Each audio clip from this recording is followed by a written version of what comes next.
किशन राजकुमार का धनुष और तीर उठाकर तीर को शेर के सर पर मार देता है और शेर मर जाता है।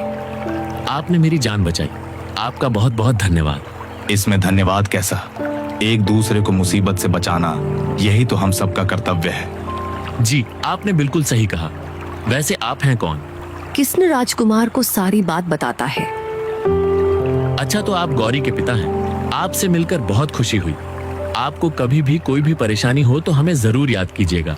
आपकी मदद करने में हमें खुशी होगी। ठीक है, चलिए अब हमें आज्ञा दीजिए, हम जाते हैं। इतना कहकर राजकुमार वहां से चले जाते हैं। फिर कुछ दिन गुजर जाते हैं और राजकुमार को अपनी भावनाओं का एहसास होता है। ये मुझे क्या हो रहा है? मैं गौरी को भूल क्यों नहीं पा रहा हूँ? उसकी खूबसूरती, भोलापन, ये सब देखकर तो जैसे मैं उस पर मोहित हो गया हूँ।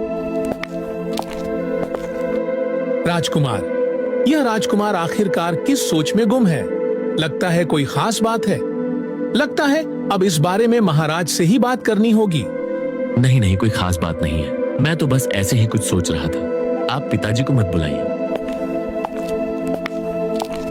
क्या हुआ मंत्री जी? क्या आप लोग किसी गंभीर विषय पर बात कर रहे हैं? महाराज, राजकुमार अब बड़े हो गए हैं। अब आपको इनकी शादी करा देनी चाहिए। अच्छा, तो क्या हमारे बेटे को कोई लड़की पसंद है? क्यों बेटा? राजकुमार महाराज को सारी बात बताते हैं। तो इस तरह से मेरी मुलाकात हुई गौरी से और उसके पिता ने मेरी जान बचाई। फिर तो हमें गौरी के पिता का शुक्रिया अदा करना चाहिए और साथ ही उनसे मिलकर गौरी और तुम्हारे विवाह की बात भी कर लूंगा। क्या सच में पिताजी? आप वाकई में बहुत अच्छे हैं। मैं गौरी और उसके पिता को ढूंढने जा रहा हूँ और हाँ, मैं दोनों को साथ में लेकर लौटूंगा। ठीक है पिताजी, मैं जाता हूँ। इधर किशन फिर से गौरी की आंखों के लिए परेशान होता है। चल बेटी, मैं आज तुझे चमत्कारी बाबा के पास लेकर चलता हूँ। वह तेरी आंखों को जरूर ठीक कर देंगे। पिताजी, आप पहले भी मुझे कितने बाबाओं के पास ले जा चुके हैं, पर मेरी आंखें कोई भी ठीक नहीं कर पाया। बेटी, क्या पता, हो सकता है कि यह बाबा तेरी आंख ठीक कर दे। देख, हमें कोशिश किए बिना हार नहीं माननी चाहिए। चलना, चलकर देखते हैं क्या होगा। ठीक है पिताजी, हम यह कोशिश करके देख लेते हैं। चलिए चलते हैं। किशन और गौरी अब चमत्कारी बाबा के पास जाने के लिए निकल पड़ते हैं। चलते चलते वह घने जंगलों के बीच पहुंच जाते हैं। पिताजी, मैं चलते चलते बहुत थक गई हूँ। कोई बात नहीं बेटी, हम थोड़ी देर यहीं बैठकर आराम कर लेते हैं, फिर चलेंगे, ठीक है ना? गौरी और किशन एक पेड़ के नीचे बैठकर आराम ही कर रहे थे कि तभी वहाँ पर एक राक्षस आ जाता है। अरे वाह इंसान, वो भी दो। इनकी बलि देकर मैं अपने दानव देवता को खुश कर दूंगा। राक्षस अपने जादू से उन दोनों के चारों ओर आग का घेरा बना देता है। यह महक कैसी है? पिताजी उठिए, देखिए जलने की महक आ रही है। बेटी, हमारे चारों तरफ तो आग लगी है, पर आग यहाँ लगी कैसे? यह आग मैंने लगाई है। तुम दोनों की बलि देकर मैं अपने दानव देवता को खुश करूंगा। राक्षस यह कहकर वहाँ से चला जाता है। बेटी तू डर मत, मैं कुछ करता हूँ। किशन को कुछ समझ नहीं आता। जैसे तैसे वो छलांग लगाकर आग के घेरे से बाहर निकल आता है। पिताजी मुझे बचाइए। बेटी तू चिंता मत कर, मैं अब भी कहीं से पानी लेकर आता हूँ। किशन को एक कुआं नजर आता है। वो जल्दी से उस कुएं से पानी निकालता है और आग पर डालने लगता है। धीरे धीरे करके आग बुझ जाती है। बेटी, तू ठीक तो है ना? तुझे कुछ हुआ तो नहीं ना? ये सब मेरी ही गलती है ना। मैं तुझे चमत्कारी बाबा के पास ले जाने की जिद करता और ना ही ये सब कुछ होता। मुझे माफ कर दे बेटी, मुझे माफ कर दे। पिताजी, आप माफी मत मांगिए। ऊपर वाले ने जो लिखा है वो होकर ही रहेगा। मैंने सब कुछ ईश्वर पर छोड़ रखा है। आप भी सब कुछ उन्हीं पर छोड़ दीजिए। मुझे पूरा भरोसा है कि वो एक दिन सब कुछ ठीक कर देंगे। चलिए अब घर वापस चलते हैं। गौरी और किशन अब वापस घर जाने लगते हैं। तभी कुएं से एक आवाज आती है। रुक जाओ, मुझे बचा लो, मुझे ऐसे छोड़कर मत जाओ, मेरी मदद करो। अरे, ये आवाज कहाँ से आ रही है? लगता है कि आवाज इस कुएं से आ रही है। किशन कुएं के पास जाकर देखता है तो उसे कुछ नजर नहीं आता है।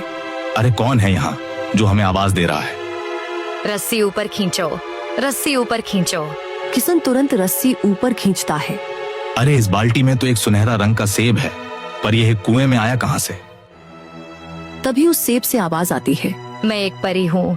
मैं जब इस जंगल में घूम रही थी तभी एक राक्षस ने मुझे पकड़ लिया और अपने मायावी जादू से मुझे इस सुनहरे सेब में कैद कर दिया ताकि बाद में वो मेरी बलि दे सके।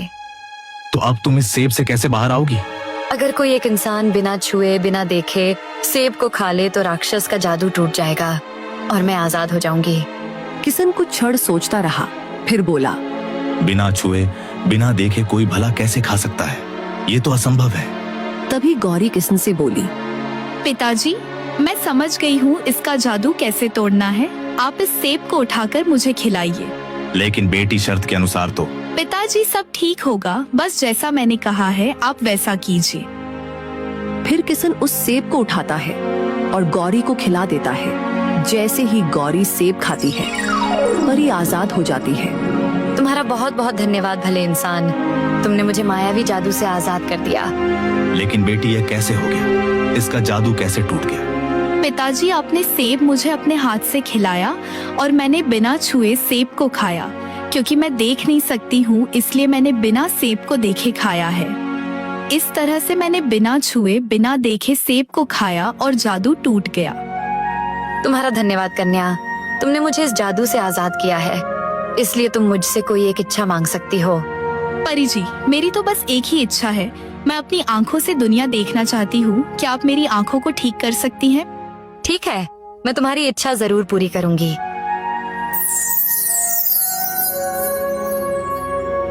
पिताजी, मुझे सब कुछ दिखाई दे रहा है। पिताजी देखिए ना, मेरी आंखें एकदम ठीक हो गई।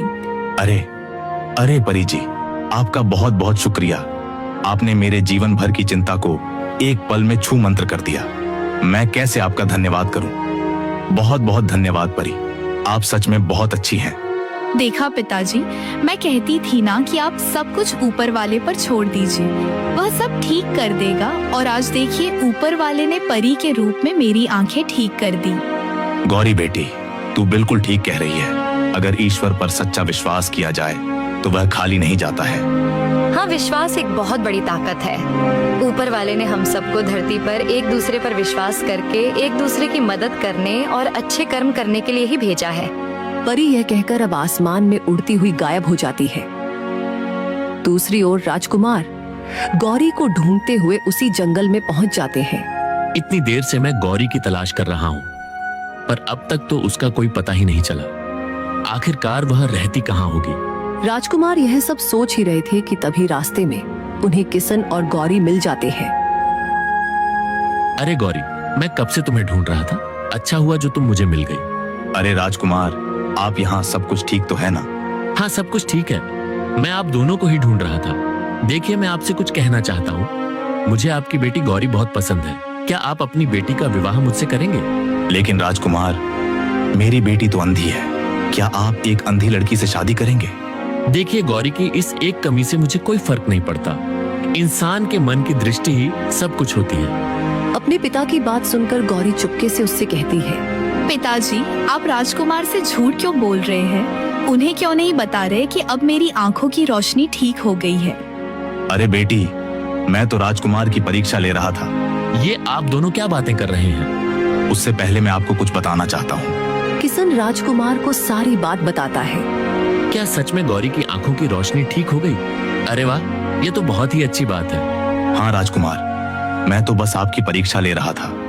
देखना चाहता था कि आप मेरी बेटी की कमी के साथ उसे अपनाते हैं या फिर नहीं, क्योंकि जीवन केवल ऊपरी दिखावे या सुंदरता से नहीं चलता, बल्कि एक दूसरे की कमियों को भी अपनाना पड़ता है। हाँ, ये बात आप ठीक कह रहे हैं। मैं सच कहूं तो मुझे गौरी की अच्छाई, इसकी सादगी, इसका भोलापन ही बहुत पसंद आया। अगर इसकी आंखें वापस ना भी आती तो भी मैं गौरी से ही विवाह करता और हमेशा इससे प्रेम करता। अब राजा राजकुमार और गौरी की धूमधाम से शादी करा देते हैं और दोनों खुशी खुशी राजमहल में एक साथ रहने लगते हैं। इंसान अपने तन की सुंदरता से नहीं बल्कि मन की सुंदर से अच्छा बनता है, और जो मोहब्बत मन की सुंदरता देखकर की जाती है वही जीवन भर चलती है। वहीं तन की सुंदरता समय के साथ साथ खत्म होने लगती है और साथ ही मोहब्बत को भी मिटा देती है।